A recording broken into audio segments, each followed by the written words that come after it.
Do you think a lot of it is the politics of envy? I mean, I look at the groups and the types of people, if I can put it that way. Don't really want to put people in one basket as one homogenous group, but there seems to be a lot of envy around this and a bit of tall poppy syndrome, particularly directed at Sydney Sweeney. Do you think that's a fair assessment?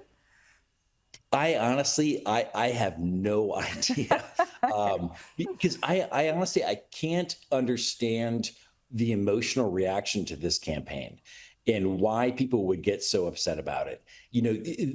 American companies have used sex to sell products for generations. There's nothing new about that, and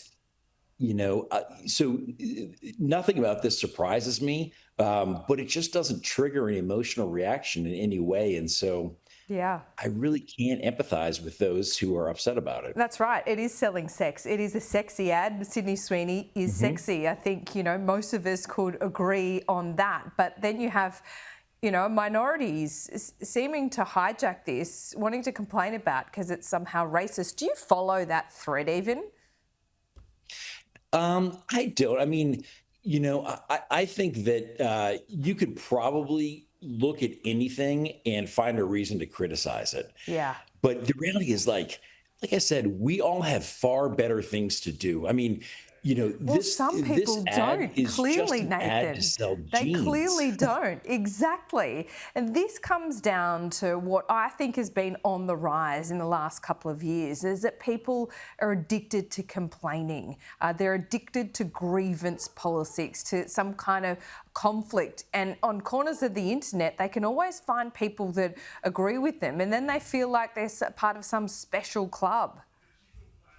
Well, I would agree with that, but I think it is a minority of people who Yeah. feel that way. I don't think it's a majority of people.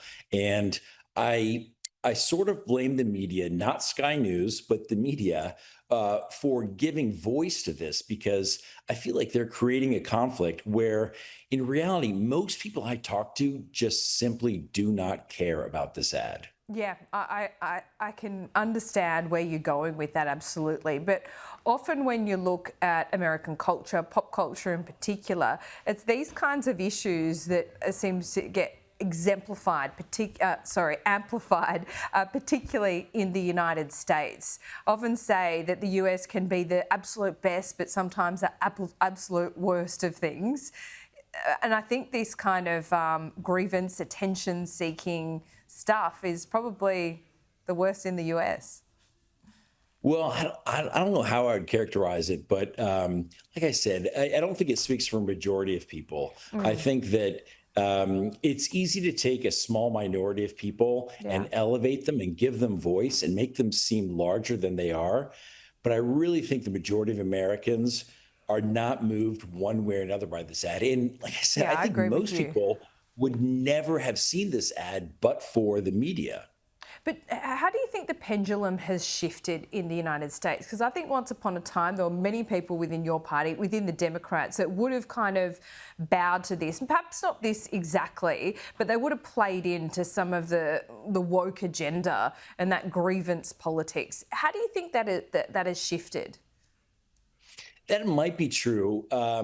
I do think that after the 24 elections, I think that Democrats have had to reflect a little bit Yeah. on what at least some people call the woke agenda. And I'm not even sure if that term is fair because there underlying it are some legitimate sensitivities and Yeah. legitimate concerns.